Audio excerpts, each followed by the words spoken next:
उधर पूर्वी दिल्ली के मयूर विहार में नेशनल हाईवे 9 पर भीषण जाम देखने को मिला। यहां लोग कई घंटों तक जाम में फंसे रहे। बताया जा रहा है किसानों के जंतर मंतर कूच के आह्वान पर दिल्ली पुलिस ने बैरिकेडिंग की थी। दिल्ली के सभी बॉर्डर पर बैरिकेडिंग सुरक्षा व्यवस्था की गई थी। इस दौरान भारी पुलिस बल मौजूद रहा, जिसकी वजह से गाजीपुर फ्लाईओवर से लेकर अक्षरधाम तक जाम की भारी समस्या से लोगों को जूझना पड़ा। यहां फंसे लोगों का कहना था कि वो रोजाना 20 मिनट में यहां से पहुंच जाते थे, लेकिन आज उन्हें घंटों तक जाम में फंसा रहना पड़ा।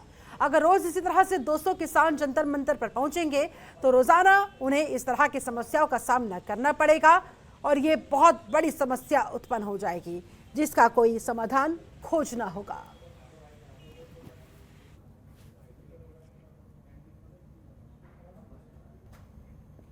वहीं गोंडा विधायक अजय महावर ने अपनी विधानसभा के अंतर्गत आने वाली भजनपुरा मार्केट का दौरा किया। उनके साथ बीएससीएस के डिवीजन हेड आरएस शर्मा और कई अधिकारी मौजूद रहे। भजनपुरा मार्केट में आए दिन बिजली की तारों से दुर्घटनाएं होने की घटनाएं मिल रही थी, जिसका संज्ञान लेकर विधायक अजय महावर जी बीएससीएस के वरिष्ठ अधिकारियों के साथ मार्केट का दौरा करते दिखे। समस्याओं के समाधान के लिए उन्होंने अधिकारियों को अवैध तारों को हटाने, तारों को ऊंचा करने, बिजली की क्षमता को बढ़ाने के भी निर्देश दिए।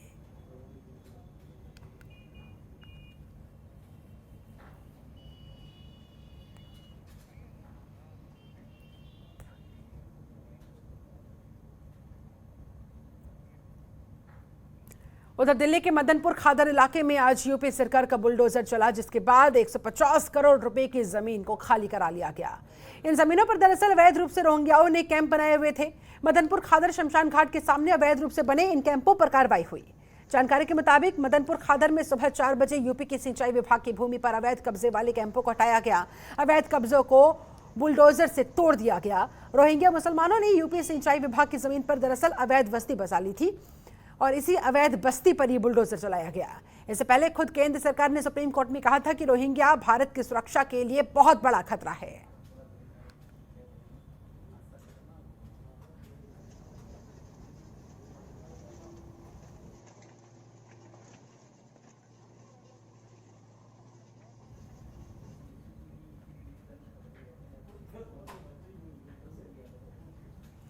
वहीं तिहाड़ जेल में बंद पहलवान सुशील कुमार टीवी पर अब टोक्यो ओलंपिक देख पाएंगे। जी हां, तिहाड़ जेल प्रशासन ने सुशील कुमार के वार्ड के कॉमन एरिया में एक टीवी लगाने की अनुमति दे दी है। दरअसल सुशील कुमार ने टीवी पर ओलंपिक देखने की अपनी इच्छा जाहिर की थी, जिसके बाद ये फैसला लिया गया। तिहाड़ जेल के डीजी के अनुसार पहलवान सुशील कुमार को तिहाड़ जेल में उसके वार्ड के कॉमन एरिया में बाकी कैदियों के साथ टीवी मुहैया करवाने की अनुमति दी गई।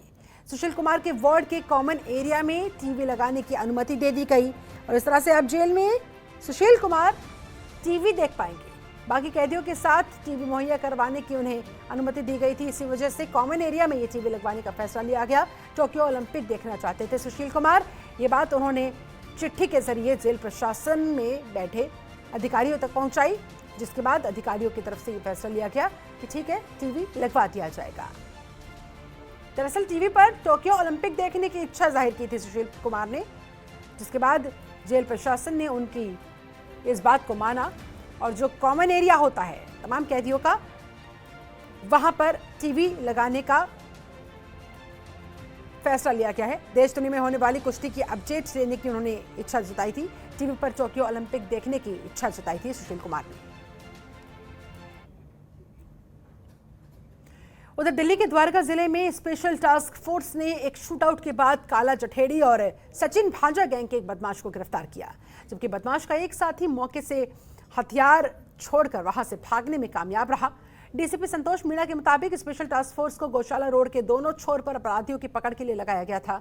शाम को दोनों बाइक सवार बदमाश जब गौशाला से रोड की तरफ मुड़े तो पुलिस ने उन्हें रोकने की कोशिश की। उसी दौरान बाइक के पीछे बैठे बदमाश ने पुलिस टीम पर अचानक फायरिंग शुरू कर दी। बचाव के लिए पुलिस ने भी फायरिंग की, जिससे बदमाशों की बाइक स्लिप कर गई। पुलिस टीम ने पीछे बैठे अपराधी को पकड़ लिया। पुलिस के मुताबिक बदमाश पर 20 से ज्यादा आपराधिक मामले दर्ज हैं। एक बदमाश पकड़ा जा चुका है, हालांकि बदमाश का एक साथी वहां से भागने में कामयाब रहा। पुलिस का कहना है उसे भी जल्दी पकड़ लिया जाएगा। द्वारका की सेक्टर 23 थाने की स्पेशल टास्क फोर्स की टीम ने ड्रेडेड काला जठेड़ी गैंग के क्रिमिनल को अरेस्ट किया है। राहुल एलिस रोहित इसका नाम है, एलिस काला, और 13 पुराने केसेस चोरी, रॉबरी और बर्गलरी के इस पे दर्ज है। टीम को सूचना मिली थी कि ये मित्राओं गांव में आने वाला है। ट्रैप लगाकर लगाया गया और सब्सिक्वेंटली जब ये पहुंचा वहाँ पर तो इसने जो है रिटेलिएट किया और सब्सिक्वेंटली इसने भी फायर किया और जो पुलिस टीम है उसने भी फायर किया और कार्रवाई के दौरान इसको काबू में लिया था। उधर चिराग दिल्ली में एक बिल्डिंग की पहली मंजिल पर आग लग गई, जिससे वहां हड़कंप का माहौल पैदा हो गया। आग की सूचना तुरंत दमकल विभाग को दी गई, लेकिन आधे घंटे बीत जाने के बाद दमकल विभाग की टीम वहां पहुंची। आग पर काबू पाने की कोशिश की गई। जानकारी के मुताबिक जहां आग लगी वहां गत्ते का गोदाम था। इसके साथ ही किराना स्टोर की एक एजेंसी भी थी, जिसमें कार्टन में सामान भरा हुआ था, जिसकी वजह से आग बढ़ती चली गई। दमकल विभाग की गाड़ियों ने कड़ी मशक्कत के बाद आग पर काबू पाया। हालांकि अब तक आग लगने के कारणों का पता नहीं चल सका है। पीड़ित के अनुसार उनका लाखों रुपए का सामान जलकर खाक हो गया, नुकसान हो गया। का टाइम था और ये पता नहीं कैसे अचानक शॉर्ट सर्किट है, पता नहीं क्या है। कम से कम 30 मिनट तो लगा ही है। आग पूरी तरह से बुझी? हाँ जी, आग पूरी तरह से बुझी। क्या था बता सकते हैं? ये तो अब क्या कह सकते हैं, ना मैंने देखा ना आपने देखा, बस आग लगती हुई देखी है। बहुत देर के बाद आई है फायर ब्रिगेड की गाड़ी, बहुत कॉल करी है और बहुत देर के बाद आई। लगभग कितने टाइम में? आधा पौना घंटा लगा होगा जी, कम से कम पौना घंटा। क्या घर था या कोई गोदाम था, क्या था बता पाएंगे? नहीं, घर का कुछ सामान था, कुछ दुकान का सामान था, तो अंदर दरवाजा बंद था, पता नहीं कैसे आग लगी, शॉर्ट सर्किट से लगी।